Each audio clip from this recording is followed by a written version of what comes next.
Hello friends, now I am going to discuss PM Kisan Samman Nidhi Yojana. So now start.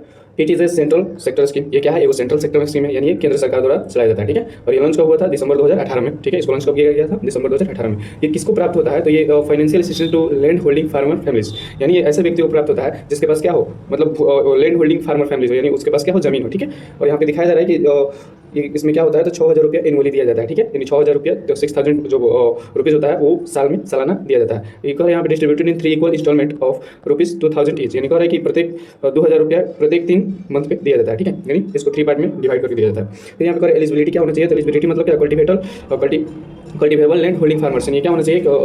उसके पास कृषि योग्य भूमि होना चाहिए, उसी को ये प्राप्त होगा। यानी जिसके पास कृषि योग्य भूमि नहीं है उसको नहीं प्राप्त होगा। यानी ऐसा भूमि नहीं कि जो जैसे पड़ती वगैरह होता है वो नहीं होना चाहिए, उसमें मतलब खेती हो रहा हो वैसा भूमि होना चाहिए। ठीक है, फिर यहाँ पे आइडेंटिफाई एलिजिबिलिटी फार्मर फैमिलीज, यानी अगर एलिजिबिलिटी फार्मर फैमिलीज को पहचानना होगा तो आखिर ये कौन पहचानेगा, इसका कौन काम करेगा इसको पहचानने का। ठीक है, तो होता है स्टेट गवर्नमेंट और यूनियन टेरिटरी, यानी स्टेट गवर्नमेंट का जो काम होता है वो होता है इसको पहचानने का, और यूनियन टेरिटरी का जो गवर्नमेंट होता है उसका काम होता है। ठीक है, चलिए यहाँ पर दिया है कि ministry of agriculture and farmer welfare, यानी ये किस मंत्रालय द्वारा लॉन्च किया गया? तो minister of agriculture and farmer welfare, इसको याद रखेंगे, बहुत जरूरी है। ठीक है, एग्जाम के पर्सपेक्टिव से काफी जरूरी है। चलिए मैं आपको नेक्स्ट दिखाऊं। यहाँ पे तो दिखाई दे रहा होगा कैटेगरीज इन एक्सक्लूडेड, यानी कौन से व्यक्ति को नहीं दिया जाएगा। ठीक है, या किस व्यक्ति को दिया जाएगा। यहाँ पे देखिए मैं आपको दिखा दूं कि इंस्टीट्यूशनल लैंड होल्डर्स, यानी वैसे व्यक्ति को नहीं दिया जाएगा जो क्या हो, लैंड होल्डर्स हो, यानी वैसे व्यक्ति को ये योजना है इसका लाभ नहीं दिया जाएगा तो संस्थागत भूमि धारक हो, यानी इसके पास बहुत ज़्यादा जमीन हो। ठीक है, और यहाँ पे दिखा रहा है कि high economic status farmer families, यानी जिसके पास क्या हो, उच्च आर्थिक स्थिति वाले किसान हो, मतलब जिसके पास ज़्यादा पैसा हो उसको नहीं दिया जाएगा। ठीक है, फिर यहाँ पे कह रहा है फार्मर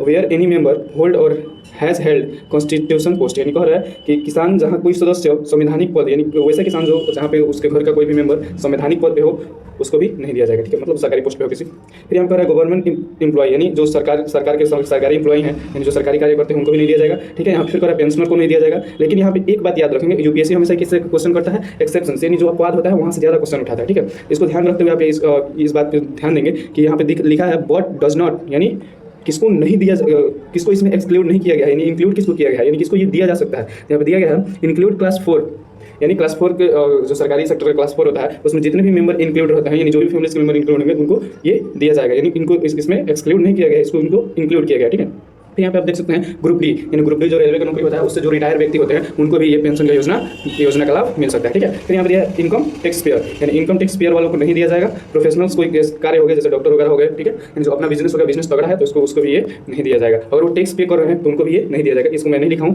लेकिन ये जो टैक्स पे करते हैं उनको भी ये नहीं दिया जाएगा। तो आप इसको आप नोट आउट कर सकते हैं या स्क्रीनशॉट ले सकते हैं और इसको मतलब आप याद कर सकते हैं। ये एग्जाम के पर्सपेक्टिव से काफ़ी जरूरी है, पीएम किसान सम्मान निधि योजना। ठीक है, धन्यवाद, फिर मिलते हैं आपको नेक्स्ट वीडियो में।